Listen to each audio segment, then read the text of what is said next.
All right. Assuming that everyone can hear me, if you haven't already muted yourself, maybe that'd be a good place to start, just so we don't end up with background noise or talking over one another. Everyone's able to hear me, right? Hey. Okay. First of all, thank you for joining us for my mother's memorial. I'm still hopeful in these strange times that we may be able to do something in person next year. But in the meantime, my mother's good friend Eleanor and her daughter Lorraine have done an amazing job coordinating this service. So a big thank you to them and to everyone who contributed to this. Once I'm done with the introduction, the service will commence with the reading of a letter from my mom's longtime friend and neighbor, Gay Willis. Afterward, we'll have a reading by my Aunt Karen of my mom's neighbor, Lisa Ward's poem. And then we'll move into a video of photos and stories about my mom. After the video, we'd like to open this up to anyone who wishes to say something live. So once the video ends, if you could just let me know in the chat below that you'd like to speak, I'll call on people so that way we can try to avoid too much cross communication and talking over one another. Again, thank you to everyone joining us. My mom worked incredibly hard to develop strong friendships and networks, and you guys are the fruit of those labors. While I obviously didn't know my mom while she was growing up, all evidence points to a strong desire to put down roots after growing up as an Air Force brat. She clearly wanted to find a long-term home, which she did in Juneau, to start a family, she had to settle for me, and then have a menagerie, which she always did in a big way. It was standard for me growing up to say, we have 4 dogs and 4 cats, along with whatever ridiculous animal I had in my room at that time, whether it was a chinchilla or a hedgehog or the like. As you all know, my mom befriended everyone she met. She loved meeting people and hearing their stories. If she saw a child in a grocery store, she was going to speak to that child. No ifs, ands, or buts, as she was fond of saying. And by the way, that child's parents were automatically her good friends. End of discussion. She had no shame or filter in public, which quickly disarmed strangers and made her instantly endearing. Now that my mom has passed away, of course, I miss her daily. Even though I've lived all over since high school, we always made a point to speak on Sundays, so Sundays are especially hard these days. What I may miss most, though, is just having someone that I was always able to call up at any time and discuss whatever asinine thought was nagging me at that time. Many years ago, my friend Will Muldoon, who I think or hope is on this call somewhere, and I had come home from a night at the bars, like you do in your 20s, and we had continued drinking and waxing intellectual in my mom's apartment, also like you do in your 20s. When we found ourselves wondering the name of that president who gave the longest inaugural address in history during a storm and died shortly thereafter. My mom wandered into the apartment, took stock of the situation, and without missing a beat, told us that it was William Henry Harrison. Thereafter, she turned around and went back to bed. She just wanted to make sure that we were okay, and of course, educate the miscreants in her basement. That was who she was. She loved unconditionally and indulged everyone. My mom instilled in me a sense of adventure, which she very much had herself. Beyond her insistence that we spend our summers road tripping throughout the country and Canada, her sense of adventure was on full display when my then 58-year-old mother flew by herself from Juneau, Alaska to Wuhan, China to visit me.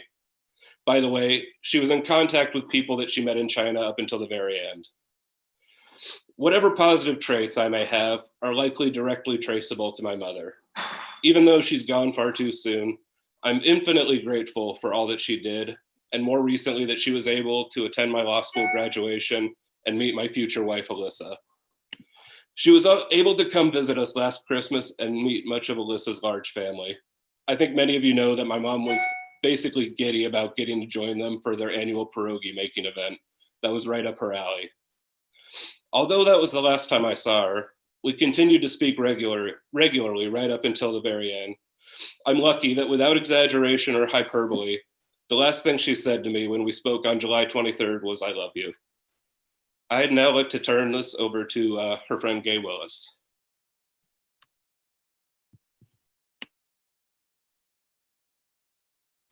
Sharon Lowe was the most giving person I ever met. Her obituary outlines the myriad of ways she served in the community, but the list is a dim reflection of the true brilliance of her caring spirit. Sharon was always serving and giving in ways large and small. I believe it is impossible to calculate the good she brought into the world. Let me share some of what I witnessed personally, and then multiply it by everyone who ever had contact with her. Last February, Sharon responded to my birthday greetings with an update on her life. Nothing new currently happening in my life, but next month my cardiologist will be calling to schedule a catheterization procedure to repair an aneurysm in my aortic artery and set me up with a cardiosurgeon to do a valve replacement. We will be doing that in May so that I can attend Kenny's wedding. The doctor is guesstimating that I will need 2 months to recover, so that means I will make it all the way through the tax season and only miss a couple weeks of the backpack program. I will turn over the summer lunch program to someone else. There she is planning heart surgery around volunteering for tax season and missing as little as possible of the backpack program and being ready for Kenny's wedding. Many people would use heart surgery as an excuse to kick back and relax. Not Sharon. Sharon took care of herself, but her priority was to do it in a way to minimize the impact on family and on her service to others. As the pandemic unfolded, we checked in again. This paragraph from her April 6th update gives a view into her influence for good. Things are going well here. The school district is distributing grab-and-go breakfast and lunch each work week day. They asked if I could keep the backpack program going. I have received over $5,000 in donations since the shutdown started. The problem is everybody's hoarding the type of food that we put in these bags for kids. Costco the other day called me. They had gotten 2 pallets of mac and cheese cups in and asked if I wanted 1 pallet. It took me an hour to pick up and put it on our shelves. Sharon didn't waste time. It is so significant to me that Costco, recognizing what Sharon did and knowing how important it was for the children of Juneau, called her to make the pallet available. Thank you, Costco. They noticed and valued Sharon's impact in the community, and anyone who got to know her did too. Sharon's far-reaching service was also extended on an individual and personal basis to all around her. I moved into her neighborhood in 1988. I don't remember exactly when or how I met her. Perhaps it was through our sons, Kenny and Reed, who were born the same year. I do remember connecting with her as we both served in Cub Scouts, although in different packs, and later we worshiped together at church. She was always warm, happy, thoughtful, and friendly. She served in many capacities. I remember significant service to youth and in the women's organization at our church. Sharon noticed others and was aware of needs. Knowing Sharon had profound influence on my life. I was impacted through her example, but Sharon also touched my life personally in other ways. In 2006, as my youngest was graduating from high school, my husband and I decided I should try and get a job with PERS benefit. Although I taught school before my children were born, I had been a stay-at-home mother for the past 26 years. It was intimidating to try and write a resume and prepare for a job interview. Sharon was such a great cheerleader to me. She walked me through how to frame the service I had given at church, at school, and in scouting as assets I brought to a job. She valued what I had done and encouraged me to speak of it with confidence. I was blessed to get the job at Juneau Douglas High School that I loved and brought great meaning to my life. Sharon's behind-the-scenes encouragement helped me get that job, which also provided medical and PERS benefits that have been so critical as life threw me many curves. I was diagnosed with breast cancer in March 2013, and I was 6 weeks behind Sharon's second bout with breast cancer. Even though she was going through treatment herself, she reached out to mentor and support me. We talked about doctors, what surgery and treatment would be like, what to do about reconstructive surgery, and how to deal with the challenges of breast cancer. The day before my mastectomy, I recorded this in my journal. Before I left, Sharon Lowe, who just had a mastectomy on March 14th after a recurrence of breast cancer, brought me a beautiful cream-colored prayer shawl she made for me. She is having chemo right now, so it is tender to me that she took the time to do that. While I was still in Seattle for surgery, Sharon came to town for her follow-up appointment. She made the effort to meet with Scott and I to get a bite to eat. Her faith and optimism in the future, despite her diagnosis, were meaningful to me. She modeled how to face cancer with courage and cheer. We enjoyed the visit and then watched as she plodded down the hill to the ferry, leaving me encouraged and ready to face what was next. For several years, my husband, Scott, was Sharon's home teacher and a calling within the Church of Jesus Christ of Latter-day Saints to watch over, serve, and support another person in the congregation. They had a cute relationship. He'd call and say, "Sharon, kid, this is Scotty. What can I do for you this month?" She didn't let us do much for her. I think she only called once when the apartment was flooded due to an ice jam. Maybe one time she let us drive her to the airport. Sharon was always very capable and self-reliant. But we got together each month to visit. Sharon said she would rather visit at our home, which was 2 doors down from hers. She would walk over and we'd catch up on family and talk about the gospel of Jesus Christ. She always spoke with such love and pride about Kenny, her mother, sister, her stepchildren, her grandchildren. Family was everything to her. In an unassuming way, she would tell us about what was going on in her life, which always included service. One month, she was the Easter Bunny, taking pictures with children to earn money for a sorority service project. Another month, she was busy doing taxes for senior citizens. Then she would share the meals she was making for the Juneau children or the backpacks. And the next month, she would share how she was picking up her grandchildren and what they were going to do together and how excited she was, or how she was helping with the Girl Scout project. Sharon was never bragging or trying to look good. It was all very matter of fact. She couldn't talk about her life without talking about service. Service was her life. In 2015, Scott was diagnosed with a rare and aggressive cancer. After a botched biopsy caused a massive hemorrhage, we spent the last 5 weeks of his life inpatient at Virginia Mason. Sharon emailed frequently during that time, offering hope and wisdom. The day after the bleed, she wrote, "Remember, it is important at this time in Scott's life to take it one step at a time. So right now, the need is to get him well enough to come home. Then you can worry about getting him through the cancer treatment. And remember, the doctors are not always right. As you saw in this email, the doctor said it was miraculous he's looking so good. I know that I have heard more than once that someone has survived a tragedy longer than anyone expected them to do, whether it was illness or an accident. God is always performing miracles, and you must continue to believe in them. Also, you don't have to go through this alone." Midway through that difficult time, Sharon came to Seattle to visit her mother or for a checkup. She came to the hospital for a brief visit with Scott, who wasn't up to much. Then she said she would like to take me out to lunch. I protested that I didn't want to leave Scott, but Scott encouraged me to go. I think we went to the Capitol Grill. I know I had the best French dip sandwich of my life, but it wasn't the food I valued the most. Sharon and I talked about what was happening and about how Scott was doing and about my fears. She listened and encouraged me. There were some teary moments and there were some laughter. Her friendship and words nourished me and strengthened me. I hadn't realized how much I needed that. I hadn't realized how much I needed a break from the hospital, but she did. She buoyed me up and steeled me for the time ahead. We had no idea then that Scott would never return home or that his time was measured in a few short weeks, but I was better able to handle the awful time ahead because of lunch with Sharon Lowe. My email shows that she wrote a lot during that time. Sometimes it was lighthearted joking. "Scott, you don't need to home teach me this month." She also always checked on me as she responded to updates on Scott. Just a few days before his death, she wrote, "Just checking in to see how you're doing. I'm glad that Katie is there with you this time. Please take care of yourself. And remember, you don't always have to be brave. May God be with you, Sharon Lowe." I responded saying that I wasn't brave and shared a story about a tear-filled moment the night before. She replied again with gentle wisdom. "A woman is like a tea bag. You never know how strong she is until she gets into hot water." Eleanor Roosevelt.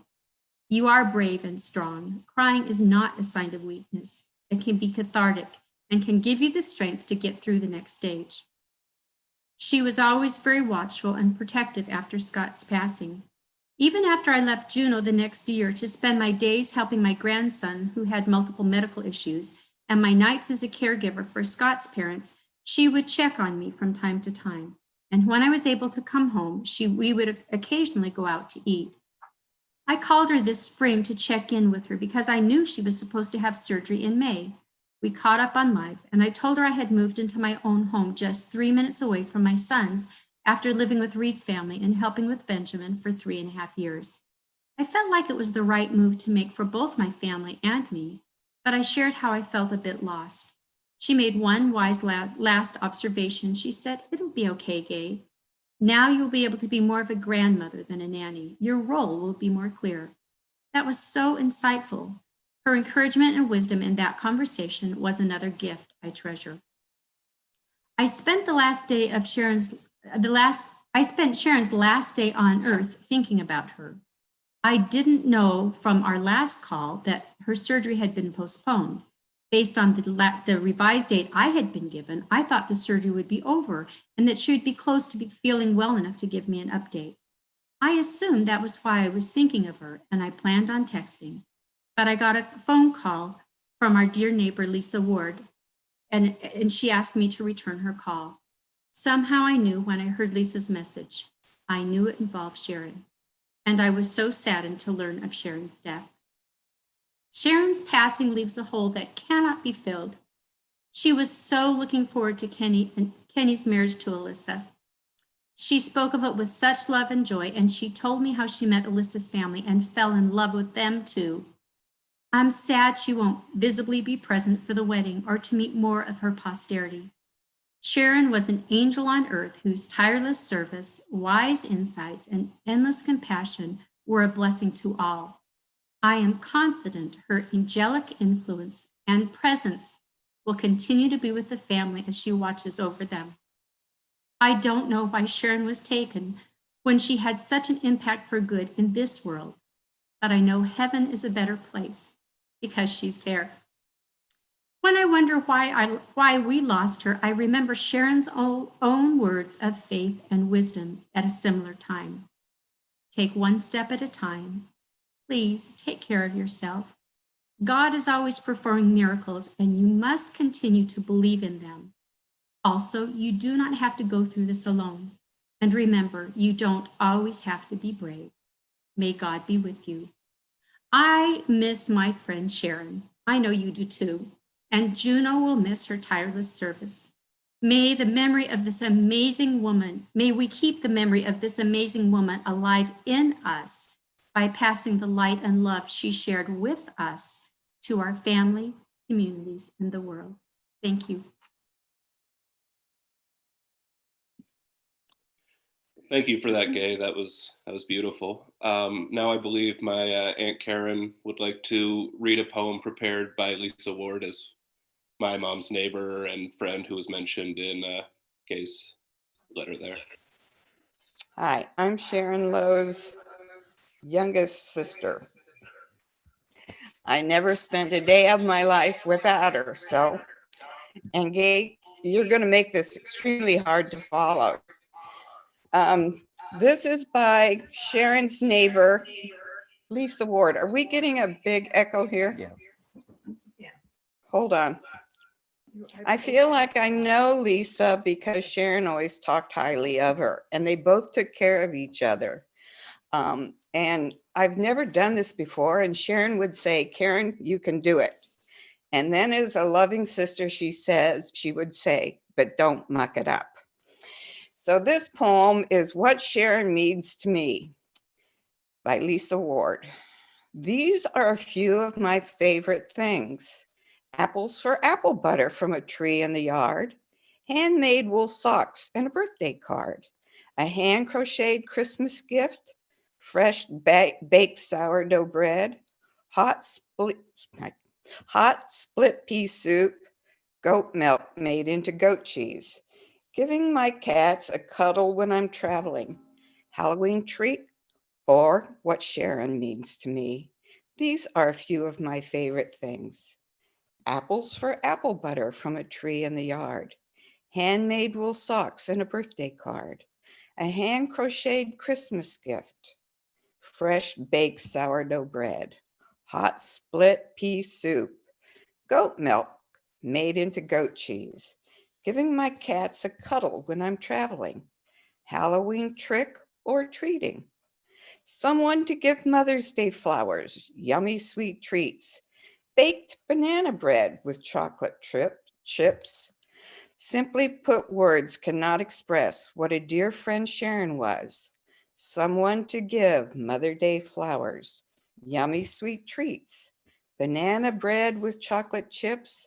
Simply put, words cannot express what a dear friend Sharon was. And what a dear sister, even though we did fight.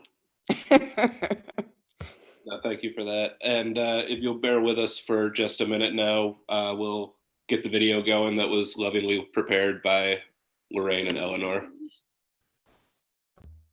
Right.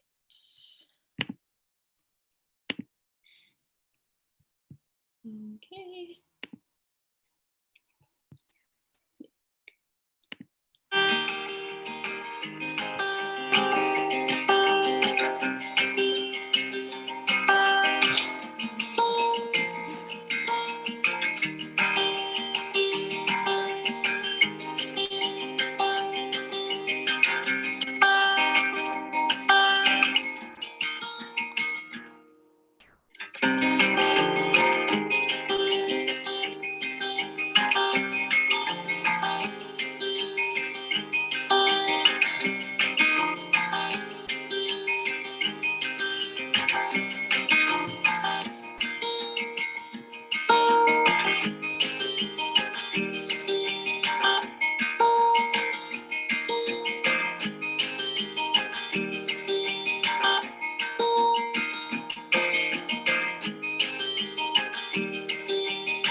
Sharon's future grandchildren and great-grandchildren will not get to meet the kind, generous, and selfless person that we all knew and loved.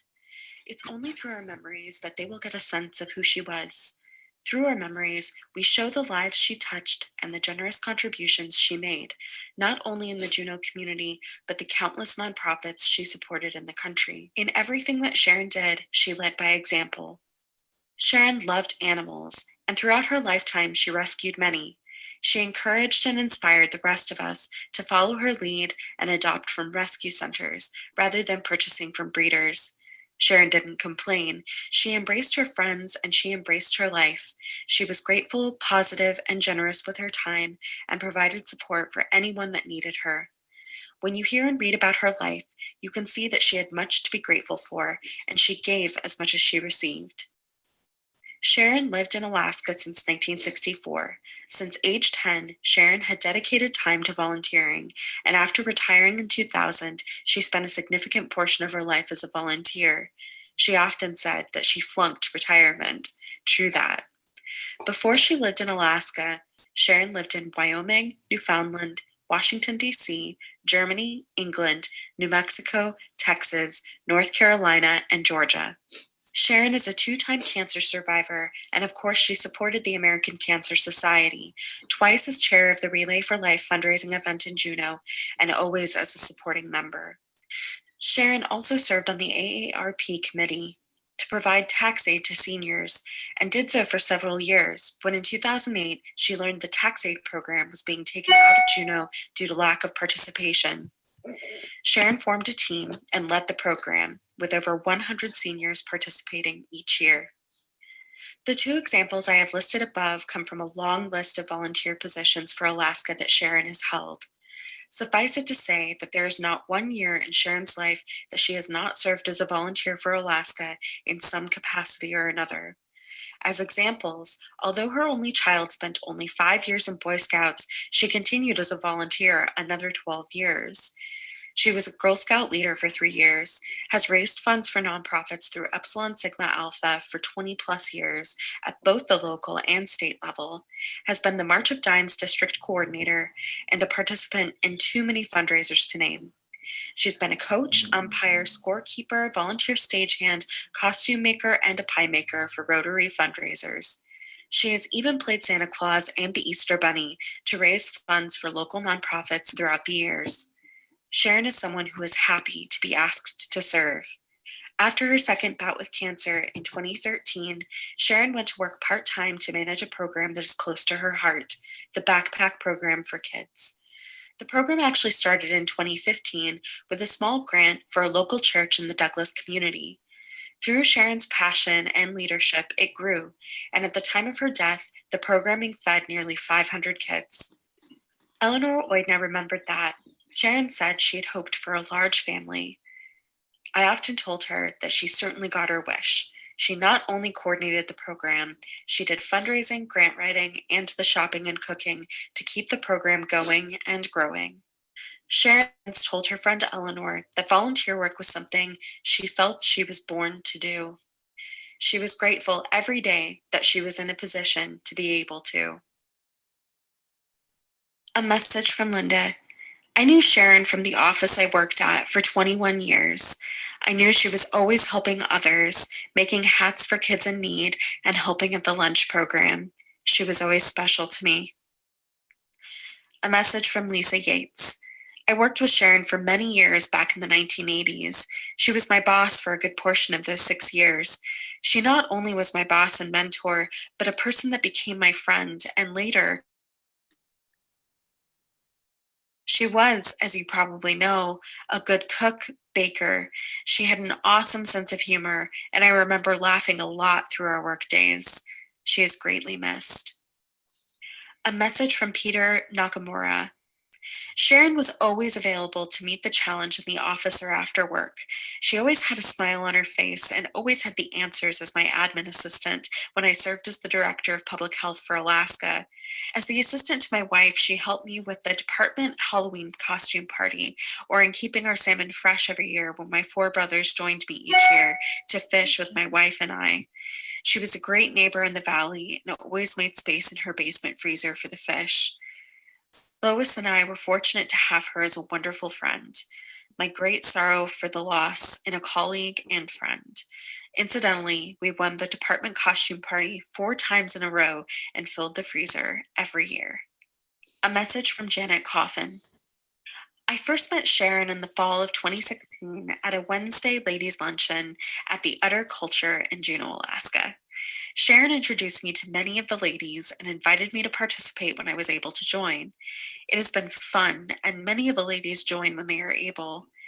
I then invited Sharon to play bunco once per month at rotating homes. The hostess provides a dish to share for the potluck, beverage, utensils, and plates. Sharon always made something most people would enjoy. Sharon was also, during summer months, providing lunches for children at a church in Douglas. Sharon also prepared bags of groceries for weekends for high school teenagers. Many times, if I was in Costco or Fred Meyer, Sharon would be in there shopping with funds provided by grant money. Sharon was a very busy lady, always with a bag of yarn for knitting hats or crocheting. In June 2018, Sharon treated me to see a show at the Perseverance Theater entitled Steel Magnolias. In December 2019, I asked Sharon if she would like to attend the U.S. Coast Chief Petty Officer Senior Holiday Dinner, along with our other friend, Kathy Painter. We had a good time and even had a holiday picture taken. In December 2017, I helped Sharon with a fundraiser, a pancake feed, at Thunder Mountain High School. Several times, I held a tea party at my home with finger sandwiches, and most ladies brought a teapot. Sharon provided transportation to the Juneau Airport when my husband and I would travel to Seattle. Sharon was a generous woman and will be greatly missed. May she rest in peace. From Kathy Painter. I have known Sharon from playing bunco with her over the last 3 to 4 years. She was such a wonderful delight to have and fun to be around. This past year, I joined her and other ladies at the ladies' luncheon. We met at 1 p.m. on Wednesdays at different restaurants. Once again, it was so fun to have those memories of her. She also joined Janet Coffin and me last December 2019 at the Coast Guard Christmas party. I also met her and Vivian for a dinner at a small restaurant by the hospital before going to a concert at Centennial Hall a few years ago. Last Christmas at one of our luncheons at a restaurant, she gave us all some Christmas mugs. I will always remember her when I look at that mug. She will be greatly missed. I am so blessed to have known her the last few years. A message from Jack Marshall. I worked with Sharon, and she and I went to the same church. I live 5 houses up the street from her, and having lived on Turn Street for 36 years, I got to know her well. As her home teacher from the Church of Jesus Christ of Latter-day Saints, I spent a lot of time at her home.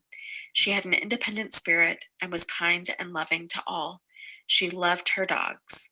She volunteered at the election poll each year. I will miss her greatly. A message from Laura Lundborg, Sharon's ESA sorority sister. Sharon was truly dedicated to helping others. I've never met someone so caring of everyone around her, including many, many people she did not know. One moment of her time made a positive difference for someone, and all the moments of her time made a positive difference for everyone. I remember most that Sharon would likely be knitting a cap, scarf, or socks while volunteering her time at one philanthropic event or another, and carrying on a conversation with a smile on her face. Super multitasker. Sharon was 100% a true humanitarian, and we are all better people for knowing and loving her. A message from Margi Maki and her Epsilon Sigma Alpha sisters. Sharon always had her yarn with her. Always ready to help with Santa pictures, from decorating, pictures, printing, and even filling in for Santa. Ready to put on the Easter Bunny suit to make children happy and listen to them giggle. Making pies to sell at the mall, cookies for the Pioneer Home senior proms, and a few times taking pictures at the prom. Helping young high school girls with personal items, collecting food for children. Sharon was always ready to help and fill in as needed. Sharon was on the ESA board from our chapter and the state president. Her theme was dream catchers. If Sharon wasn't with us, she was wishing she could be. Sharon was loved and cherished by all of her ESA sisters. She will be greatly missed. Love you, Sharon, and thank you for being an incredible, magnificent, loving friend. A message from Mary. I was very proud to have known Sharon and to have her as a friend. She symbolized all the goodness that life had to offer. I first met Sharon at a family gathering about 7 years ago, not knowing that she would also become part of my workplace life. Sharon had a passion for helping people, and especially children. Each week, she would bring bags of non-perishable food to my workplace to be distributed to the family of students who oftentimes would not have enough food in their homes on the weekends. Although not identified by name, they became Sharon's kids, and youngsters would look forward to the Friday food bag. As the weather turned cooler, she would bring packages of socks and gloves, and they were given out as well. Oftentimes, I would encounter her shopping in a local store, and she would say she was shopping for the kids. I really believe she was trying to feed the less fortunate, one person at a time, and although she is no longer with us, her legacy continues. A message from Marianne Vaughn. I think Sharon's future grandchildren should know what a great person she was. I first met Sharon through Boy Scouts, where her son Ken and my son Nate were active. Later, Sharon and I participated in craft sessions, knitting, and quilting events. It seems she was always doing for others. When she made things, they were donated. My later memories of Sharon were seeing her at filled with food items for church outreach for children's lunches. I will remember Sharon as a kind, generous, gracious lady. She loved her son Ken generously, with patience and kindness. A message from Melissa Dale, school counselor, Juneau Community Charter School. I believe I only met Sharon once, and it was during the shutdown last spring. I was waiting to meet her to pick up weekend food bags for families in need. She pulled up with more than one school's bags, having already delivered to multiple stops. Sharon knew who got what. There was a clear system she had established. Sharon was the backbone of this program. That is very clear as a fellow counselor who is trying to help piece it back together again this year.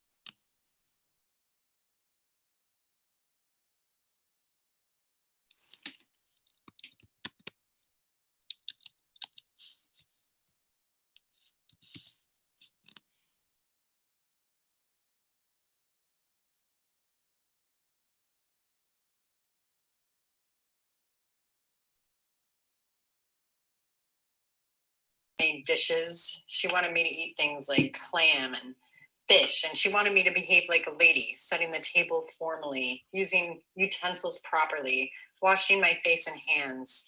To 9-year-old me, it all seemed a little much to ask. But it was impossible not to love Sharon. She wore me down with her very Sharon ways, with her Christmas decorations. Does that seem weird? It shouldn't. Sharon was a smart lady. She put out the most magical ornaments from around the world and trays loaded with cookies and candies. And she wore me down with her skills. She taught me to crochet and tried to teach me to cross stitch. She had so many talents and was always excited to share her knowledge. Before long, I was stumbling into her room after a nightmare and sleeping on the floor beside her bed. As I grew older, we grew closer. We had our moments, of course. She did have to play stepmom to 2 twin teenagers. Sharon was tough, but she was fair, and she was always, always there. She was there for my high school graduation and when I got my degree. She was there when I went skydiving. She was on the ground, of course, proving again what all who knew her know, that she had more sense than many of us. She was there for weddings and births. She was always there for her children and for her grandchildren. I was looking through my photos to find pictures to share for this event, and I realized, whether by coincidence or by design, Sharon rarely appeared in any of them, but she was present in so many of them, just out of frame. Through a very full life, her shadow fell on the edges of photos captured at every event. Birthday parties and graduations, holidays and dinner parties. Her fantastic dishes showed up in pictures more often than she did. Easter treats like egg nest cookies that she would bring to our feasts, birthday cakes, dinner rolls and desserts. Man, could Sharon cook dessert. Unless she was out of town, Sharon always showed up for our Crazies holiday celebrations. The Crazies is the name for our fantastically non-nuclear family. And Sharon didn't always just show up for our gatherings. She always showed up with the most mouth-watering dishes, hams, turkeys, bread. I'm getting hungry just thinking about it. Sharon's presence hovered in the background of the photos of her grandchildren, my kids, Sydney and Chandler, my brother's daughter, Jamie, and her step grandchildren, Piper and Sabrina, Alex and Sam. Sharon doted on her grandkids. It didn't matter how they became her grandchildren. Once they were there, they were hers. And she was the quintessential grandmother. She knitted them hats to wear for the 4th of July. She baked cookies with them and without. And if it was without, the cookies were there waiting for her grandkids to come visit. And if they didn't, the cookies were brought to their homes with instructions to let mom and dad have just one. I found photo after photo of the kids dressed up waiting for Sharon to come take them to the symphony or to a play. She bought them season passes from a very early age. Sydney loved her symphony dates with Grandma Sharon. Rain or shine, sickness or health, Sharon would go with Sydney and she would go with her friends to the symphony. I had to go pick Sydney up once because she started vomiting in the car on the way over, but she refused to stay home. Chandler liked going too, although Sharon finally stopped taking him because he vacillated between talking nonstop or sleeping through the shows. But today, both of my children play multiple instruments, and I credit Sharon for instilling in them a love of music. Yes, Sharon always showed up, even if you could never prove it with pictures. She was active in all the kids' activities, brownies, Girl Scouts and Boy Scouts, music recitals, birthday parties, promotions. I can feel her presence along the edges of every photo from every meaningful event in the children's lives. Photos of Jamie in her fancy dress at her dance recital, Chandler dressed like Johnny Cash after playing guitar before a crowded room. And beyond the meaningful, the everyday, Sharon was there to care for them when they were sick and their parents needed to work, during in-services or when work trips called. She would take them to the church where she volunteered putting together food for children who needed it. She took them with her to help dish up hot lunches to children in Douglas. She took them to the doctors and dentist appointments and to music lessons and karate. She pitched in every time someone needed her. And when the kids became older and no longer needed a minder, she set up dates with them to help Sydney practice her driving or to take Chandler for ice cream. Sharon's passing leaves a huge hole in so many lives because she was such a large presence when she was here. But oddly, I still feel her hovering on the edges, like the lessons she passed on and the good that she did for so many of us have been burned into the atmosphere. I still feel her here. I hear her advice, and I'm so grateful that she was my stepmom and that she was grandma to Sydney and Chandler and Jamie and Piper, Sabrina and Alex and Sam. From Judy Roberts. My first memory of Sharon was at an ESA sorority meeting at Deborah Roberts' Bert's house in Douglas. She was smiling and knitting through most of the meeting as we chatted about business. She wasn't a member at that time, but had been coming to meetings and socials for quite a while. Eventually, Deborah convinced her that she was one of us and that she needed to join. We all loved Sharon dearly and were very happy when she became an official sister. During her time in ESA, Sharon held multiple offices and rarely ever missed an event or meeting. She never complained, always had a smile, and was ready to help in whatever way she could. Among the many things she participated in, Sharon helped bake and sell pies at the Nugget Mall, worked at the Moose Carnival booth, and did lots of events at the Pioneers Home. Of course, we all remember her jumping around in the pink Easter Bunny costume, too. Sharon was a person who led by example, and what an excellent example she was. On a personal level, Sharon was a very dear friend and often had lunch with the downtown group at the Fiddlehead restaurant, or she helped us get tickets to one of the amazing Perseverance Theater productions. I loved Sharon dearly and cannot believe that I won't see her on my next visit to Juneau. She's sorely missed, and her beautiful presence will forever hold a special place in my heart. Hello, my name is Donna Lay. I have known Sharon as long as I have lived in Juneau, which is over 20 years. We first met at church. Things I always will remember about Sharon or that will remind me of Sharon. She loved to knit. She was always knitting something.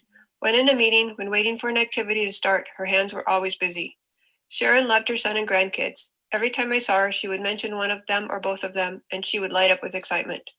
Twice, she survived breast cancer. She was a survivor. She gave me such inspirations for weathering trials and coming through strong with a great attitude on the other side. Dogs were important to Sharon. She always had a few.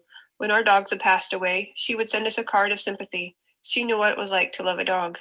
Serving others was who Sharon was. She was involved in volunteering for AARP and tax services so many years I lost count. School lunch for kids in Juneau will never be the same. Sharon spearheaded the backpack program for kids who needed weekend and holiday lunches. I was privileged to work on several projects with Sharon for the backpack program. She cooked and coordinated for summer lunches, bought groceries year-round for lunches, and picked up items at the food bank. Sharon was tireless, always doing something for someone else. We enjoyed many Saturdays walking the airport dike trail with our dogs. About once a month for a lot of years, we would meet early on a Saturday morning and walk our dogs. She said hi to so many people on the trail, I almost believe she knew everyone in Juneau and their dog, and maybe she did. Sharon, thank you for your legacy. I miss you. Love, Donna. A note from Eleanor Oidna. I've read and heard what has been said about Sharon's life in this video, and in our 16 years of friendship, I felt that it captured her life, her passions, her gifts, and her spirit so well. I came to know Sharon when she hired me to work for her at the state. Although we didn't actually work together, she included me in some of her volunteer work, and like everyone that grew to know her, we too became great friends. In 2005, Sharon retired from the state, and at that same time, she adopted a puppy, Moxie, to join what her veterinarian called the thundering herd, when each year Sharon took the whole crew in for their vaccines. I adopted Moxie's brother, Sparge, and he often joined his friends at Sharon's too. In fact, Sparge, when Sharon visited, would try to go home with her. There were never too many animals as far as Sharon was concerned, and they loved being around her. Sharon and I also had children the same age, and another one of my children lived in Anchorage for a time and befriended her mother. All of these things made my husband Arnie, Sharon, and I a family. Arnie was spoiled year-round with homemade rhubarb jam from Sharon's kitchen, and the three of us shared many a meal together and spent hours in conversation about everything. And like family does, we watched out for one another. When Sparge died last year, Sharon said that pets wait for their people at the Rainbow Bridge. I imagine all of the creatures Sharon rescued in her lifetime on Earth and know that Sparge is among them. She was his family too. Sharon was educated, well-read, and well-traveled, and constantly sharing new things she was learning and telling stories of places, people, and experiences she had had throughout her life. She had an incredible memory. My life in Juneau started with Sharon and existed with Sharon in it. To say I will miss her is an understatement, but she is in my heart and in my mind in the things I do day to day. I want to close with something that I remember in our last call and that I believe Sharon has said to many of us, and what she would say to her future grandchildren and great-grandchildren. I love you, Sharon. And she would say, I love you too, sweetie. Hi, my name is Kelsey Moore. I was Aunt Sharon's favorite niece, and consequently, I was her only niece. But I would like to share just a couple stories about my wonderful Aunt Sharon today and her giving heart. I'm an elementary school teacher, and Aunt Sharon was always asking me about my students and how they were, because I work in a very low income area. Well, a few years ago, when I was talking to Aunt Sharon about my students, I mentioned that many of them didn't have proper clothing for wintertime. Well, as soon as Aunt Sharon heard that, she asked me how many students I had, asked for about, what their favorite colors were, and she went out and bought yarn, and she knitted every single student their own hat. And these weren't just any other hat. They were Sharon hats. And if you have a Sharon hat, you know that they will cover your ears, your forehead, your back of your neck. They were exquisite. Well, my students were so overwhelmed that they ended up writing Aunt Sharon and sending her videos and notes, and they adopted her as their Aunt Sharon. Because not only do a lot of my students come from low economic status, but they also come from broken homes where their families are separated or they don't have family. So my class adopted my Aunt Sharon as their Aunt Sharon as well. Well, then the following year, I had the same class. I was able to loop with them, and Sharon knitted them all mittens that matched their hats. And of course, with the leftover yarn, Aunt Sharon knitted my new baby Leo, knitted him a beautiful yarn blanket, and she had used all of the extra yarn that was left over from the mittens and the hats. So that was just another gift that she was able to give to me. Then last year, my librarian was diagnosed with breast cancer. And when I was talking to Aunt Sharon about my beloved librarian, the first thing Aunt Sharon asked was, what does she need? She offered books and other resources to my librarian, but she also wanted to know what her favorite color was. And a couple weeks later, Aunt Sharon had mailed me a beautifully knit blue hat. My librarian loved this hat so much, she wore it every single day. And unfortunately, my librarian has now passed of breast cancer, but her last school picture that she took, she was proudly wearing the hat that Aunt Sharon had knitted her. Aunt Sharon, as you all know, was an incredibly special woman, and thankfully she has left her mark on this world, and she will never be forgotten.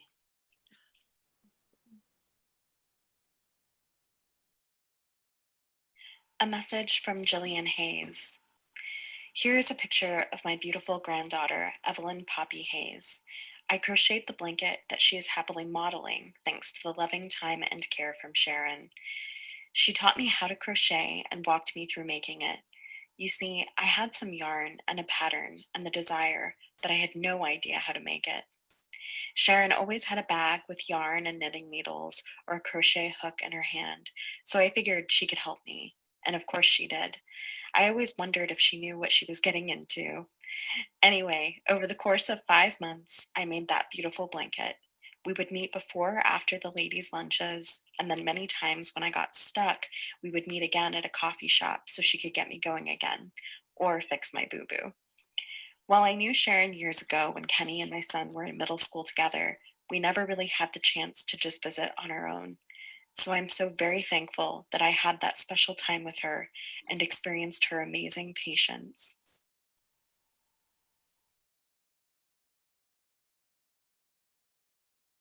A message from Judith Hendrickson. I have some very wonderful memories of Sharon. My first time meeting the ESA ladies was at Margi Maki's house. It was a tea party and we all had to wear hats. Everyone was so incredibly nice and it was so welcoming. I immediately joined the sorority. We had the best time and Sharon always volunteered for everything. We were so busy. We sold hot dogs and ran outdoor game booths and sold Thanksgiving pies and took Santa Claus pictures. And Sharon even dressed up as Santa a time or two. Sharon Lowe was always the Easter Bunny, and what a wonderful Easter Bunny she was. As an ESA member, she donated peanut butter and oatmeal to Juneau Elementary School. She made cookies for the Juneau Pioneer Home. We spent several years doing the Relay for Life. Sharon was so very, very proud of her family. She spoke so proudly of her son Kenny and of Jean and John. Sharon loved everybody. Sharon had a special place in her heart for children. She adored children, and Sharon always kept so very busy. She would help out the needy. She was a fantastic knitter and would knit school children hats. She would donate toiletries and bras to low-income teen girls. Sharon wrote the grant for Feeding Juneau's Future. Sharon enjoyed shopping for the 400 poor, hungry children so they may have breakfast and lunch on the weekends. The backpack program. Sharon also shopped and cooked for the summer food program. Sharon Lowe was a very, very dear friend. During the winter months, we would love going out to eat at the Douglas Cafe and then seeing a play at Perseverance Theater. We shared a birthday month in February, and a handful of us would celebrate each other's birthdays at the TK McGuire's. It was my son, William Muldoon, who considers Kenny one of his best friends, who called me to tell me of Sharon's passing. We both wept. My son loved Sharon Lowe so much. Sharon Lowe was so very, very brave. She fought cancer twice. Her first bout with cancer, she didn't even stop working. She went to work in Anchorage and got her radiation treatments after work. Her second time with cancer, Sharon had a unilateral mastectomy in Seattle, and she emailed her girlfriends she was in happy spirits and having a good time with Kenny. To Sharon, Kenny hung the moon. To me, Sharon Lowe hung the moon. She was sweet, generous, kind, amazing, and I loved her so.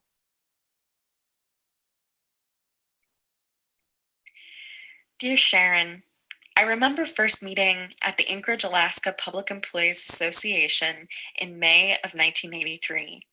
There were 4 of us sitting at the luncheon table, and you sat across from me.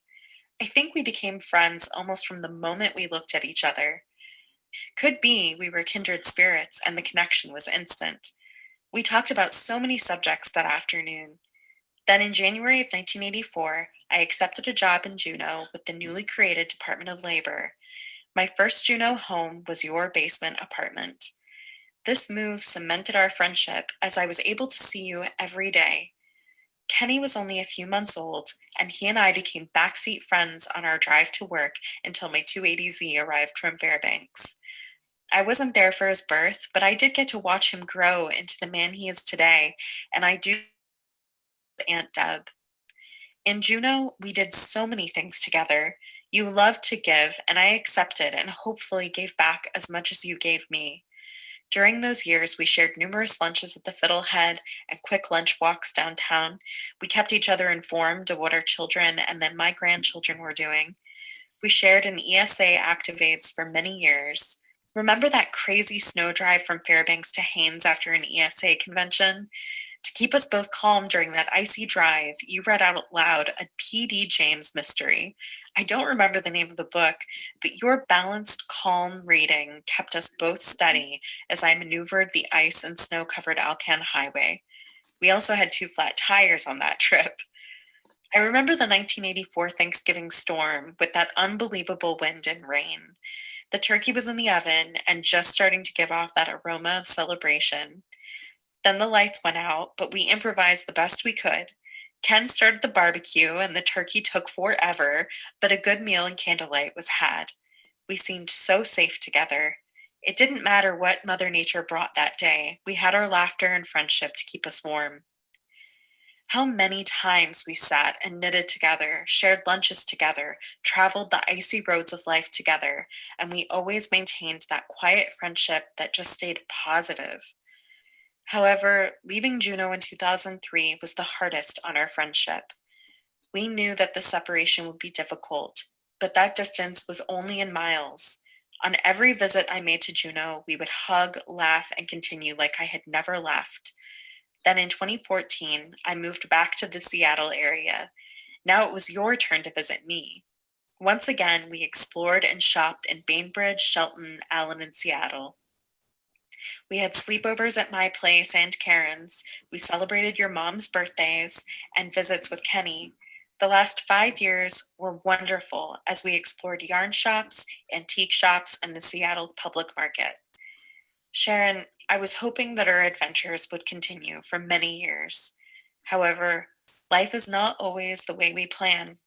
You left me sooner than I wanted, but you are still in my heart and memories. Your friendship was a gift that I will continue to cherish, and I thank you every day for being my friend these last 37 years. Your legacy will continue to be one of giving, love, and compassion.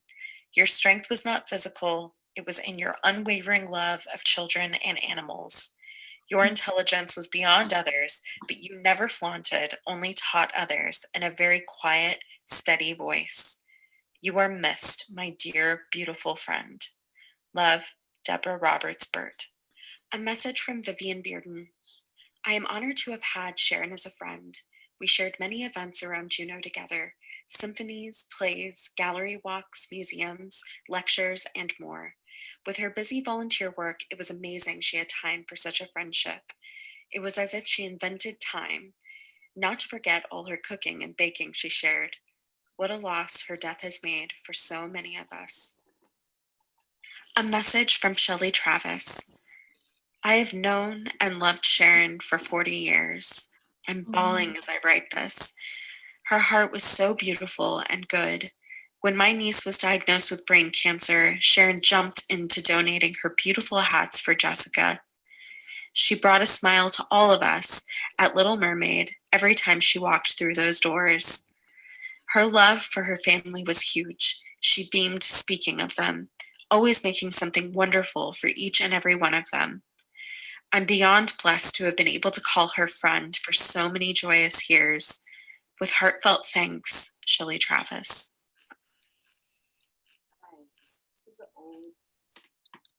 childhood friend, Sharon. A friend to me, she was my best friend's neighbor. She was a bright light shining. Her cats, her dogs, her backyard, her apple tree, she was she. But so much did she do.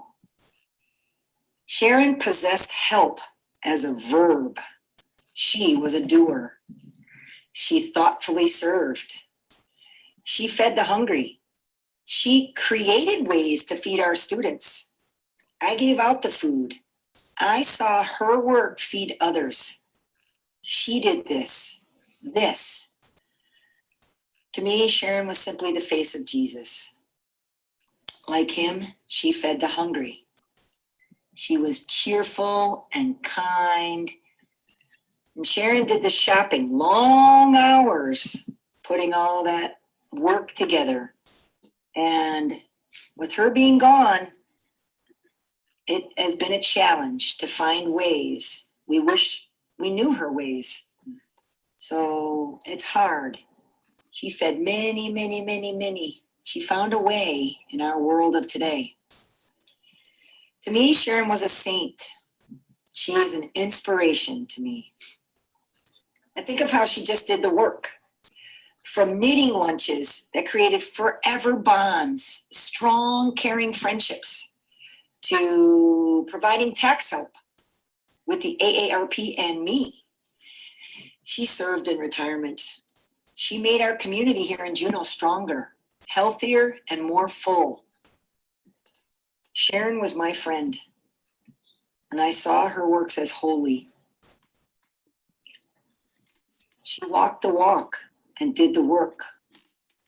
And I'm under-resourced, but I have goals, Sharon goals, to stay involved, to serve, to feed the hungry. So Sharon, may your soul rest in peace, and let us share your peace together. And we remember your legacy, Sharon, your works of mercy.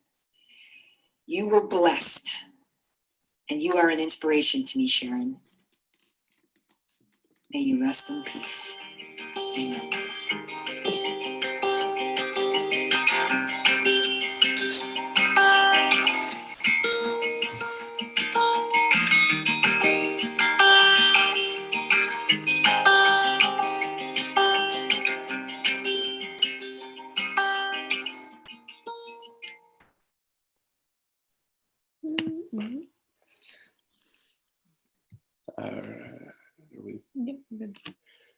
All right. Thank you again, Lorraine and Eleanor, for putting that together, and everyone that contributed.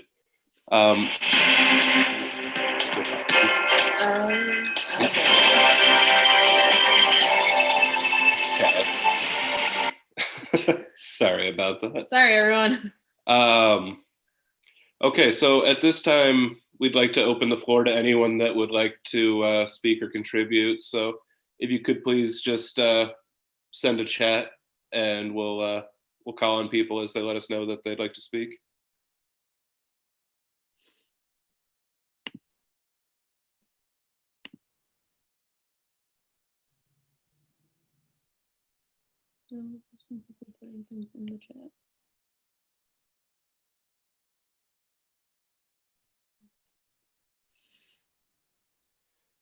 Okay, yeah, let's start with Chris, please. So I met Sharon, I don't know how many years ago, but I first met her through scouting, as many of you did. And we worked together for a long time, and she was always a delight. I learned so much from her. And then our friendship progressed a little bit. And one day she said, I want to know a little bit more about your church. I have no intention of joining it, but I'm curious. Because you know how she always loved to learn new things. And so I arranged for the missionaries to come teach her. And she was very interested, always had great questions, very deep thinker. But she would always say, I'm not joining your church, you know. I said, okay. But about 3 months later, my son had the privilege of baptizing her as a member of the Church of Jesus Christ of Latter-day Saints the day before he had to go on a 2-year mission of his own in Russia. That was a really glorious day for all of us. And is a whole lot of people who had not known Sharon before suddenly got to know her through church. She had a great impact on so many people. She spoke all about her love for her children and grandchildren, and she included her step-grandchildren as her children. And every time I saw her, she would just bubble over with how much she loved them. What they did. My life has been richly blessed because of Sharon. I love her very much, and I know that I will see her again someday. Thank you.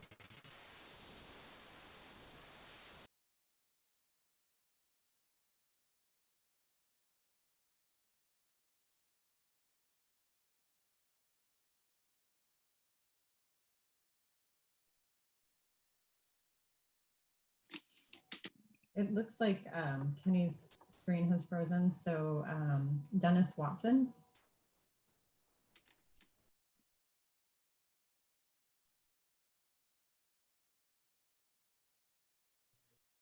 Yes, this is Dennis Watson, and my wife and I are calling from Vancouver, Washington. And just a couple of quick stories about Sharon. Number one, it's not a story, but I was very shocked. I heard this morning of her passing. I met Sharon in Canada in 1992, right after I moved to Juneau. They were very gracious and invited me over to dinner since I was living alone trying to get a new business started. And they had me over for dinner, and her son was quite young at the time. And I'm going, wow, what a cool family. But they were very gracious people, and they kind of kept myself directed as I was moving along in my endeavors. After a period of time, we kind of went our separate ways, and I got busy, and I know Sharon was busy. Then several years later, in fact, just a few years ago, the executive director of the Southeast Alaska United Way came to see me and said he needed a favor. And he told me that the folks that were providing the food to the schools needed a place to work because they were working out of basically a one-car garage storage building with one light bulb, no heat, no bathroom, et cetera, et cetera. And so I went with him, and I walked through the door, and there was Sharon. So we talked for a few minutes. She told me what she wanted. I said, well, how much do you want to pay? So she told me, and I said, that's too much. So we negotiated it down, and they moved on over and picked up a spot in the back of our building. And it seemed like every other day she was delivering food. That's super. I've never seen a person pack as much food into a car in my life. So I'd go out and help her unload and go on about my way, and vice versa. But every time she came in, she'd take time to talk to me. We'd visit about it, just about everything. Her favorite subject was her son. And I'm sure to this very moment that has, or will it ever change? So the very best to Sharon. Thank you for letting me share my thoughts. Thank you, Dennis. Yeah, sorry, we got kicked out at the end of Chris's presentation there. But I believe that my brother, John, would like to speak for a minute.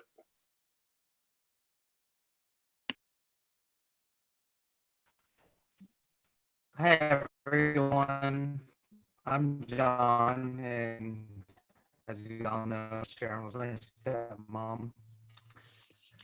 I just want to touch on a couple human stories from my childhood and growing up with Sharon and Kenny and Jean.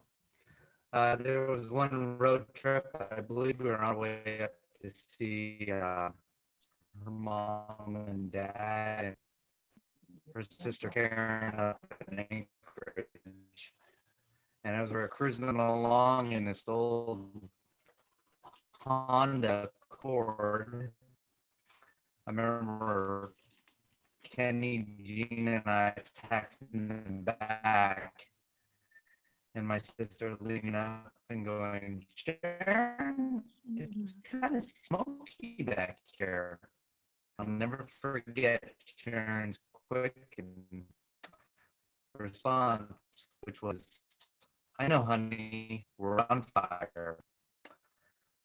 To which my sister immediately started scrambling around trying to figure out how to get this out of this car as it's on fire barreling down the Alaskan highway. Anyway, needless to say, she's screaming, stop, and she said, I can't, the brakes are on fire, car came to stop. We all got out. Anyway, I remember standing on the side of the road in the middle of nowhere, watching our car burn, and Kenny, at 2 years old, looks over and goes, Mama, the damn shit's burning. So it's kind of a nice break in the middle of a tense situation. And I know my sister touched earlier on her cooking and how she's always trying to get us to try new things like clams. And I remember when we were kids, Sharon would try to get us to eat this clam chowder, and one time it was some sort of clam chowder stew. Anyway, we refused to eat it, and she said, if you don't eat it, you're going to bed hungry. We're twins. We went to bed hungry. Woke up thinking we'd won. What do you know? We were having clam stew for breakfast next morning as well. And it's just that Sunday morning we set the table again, staring at this clam stew that we never did eat. And anyway, that battle of Sharon trying to get my sister to eat clams ensued long into our adult lives. I, of course, eat clams and like them now. And it was probably in our mid-30s. Kenny, I think, was away in Wisconsin. And Jean and I went over to Sharon's house for dinner on a Sunday. And she made this chili type soup. And it was really good. And we enjoyed it. And at the end, I remember my sister saying, Sharon, that was really delicious. I really liked it. And I remember Sharon getting a smirk on her face and going, I'm really glad you liked it. It was good then. She said, yeah, it's very good. And Sharon said, good. My sister reaches beside her bowl and picks up this handful of meat and goes, is that what all this stuff I pulled out was? I think that was when they finally decided my sister didn't like clams. It was about 30 years later. Anyway, just some funny stories of Sharon as we grew up. And she is missed terribly by all of us. So thank you for allowing me to speak and be here today. Okay, thanks for that. And the last person that I was garbled for most of that, so sorry. I'll let someone else speak now. It's okay. That was the robot version of my brother. But that being said, I believe Margi Maki expressed interest in speaking.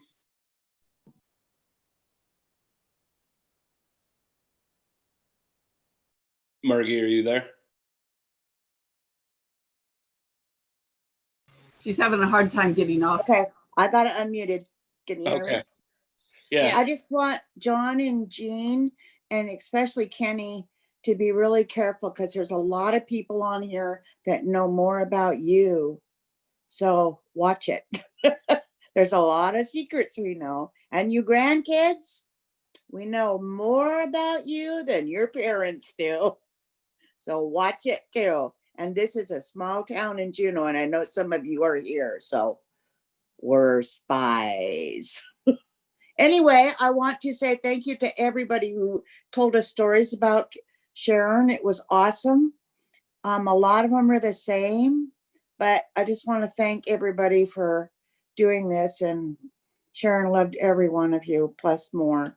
So Thank you, Kenny. Thanks, Eleanor. Thanks, Jean. Thanks, John. That's all. Thank you, Margie. Was there anyone else? Oh, let's see here. Jean wanted to say something. Yeah, so my brother was pretty garbled there. He was having some technical issues, but I know the story that he was trying to tell, and it's pretty funny, so I wanted to go ahead and share it. And so it was about taking a trip on the Alcan Highway. We were in a really old beater Honda, and Kenny was in the back seat on the left. I was in the middle, John was on the right, Sharon was driving. The road was full of potholes, and unlike, the cautious Sharon that maybe some of you know in these more recent years, she had a lead foot. Anyway, one thing led to another and the car caught on fire. The brakes were gone. We had to pull over on the side of the road, but the car wouldn't stop. It finally did. And when Sharon got out of the car to go around and get Kenny, she realized that his car seat was stuck. She couldn't get the car seat out of the car. And she was determined to, and she stayed there until she got that darn thing out of the car. And then she ripped Kenny out of the seat and she promptly threw him in the ditch and laid on top of him, because you've seen the movies. They always explode. That's not actually the case, but luckily motorists behind us came, picked Sharon up, grabbed Kenny and took off with both of them.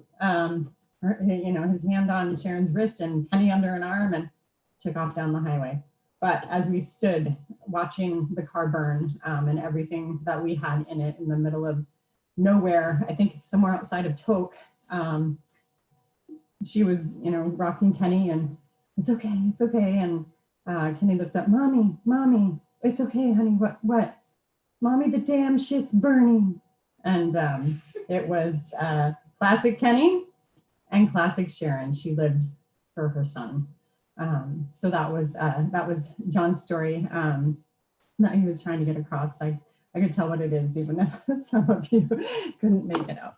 And then the other thing I think was her trying to get us to try dishes like clams. She was as stubborn as they come, and we would sit there and try to, wait her out, and she would sit there and try to wait us out, and then we would go to bed hungry and be served the clams for breakfast. She never gave up, and that was John's story as well. Even into our 30s, she would try to get us to eat clams. It worked on him. So thank you.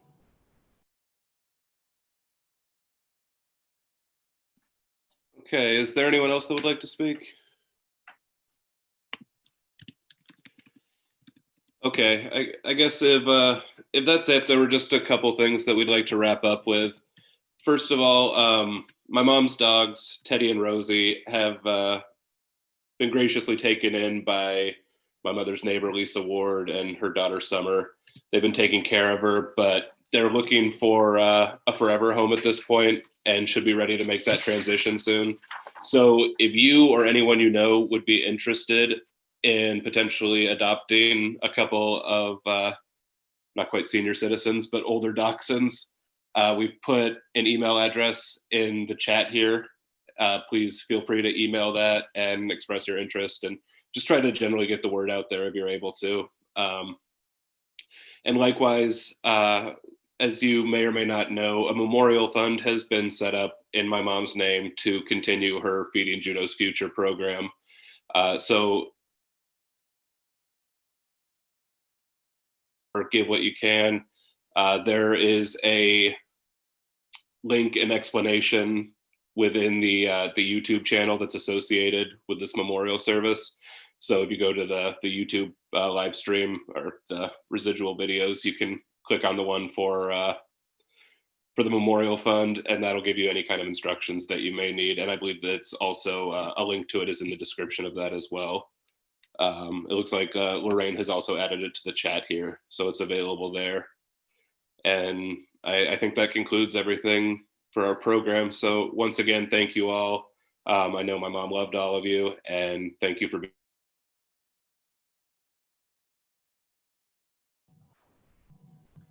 Thank you, everyone.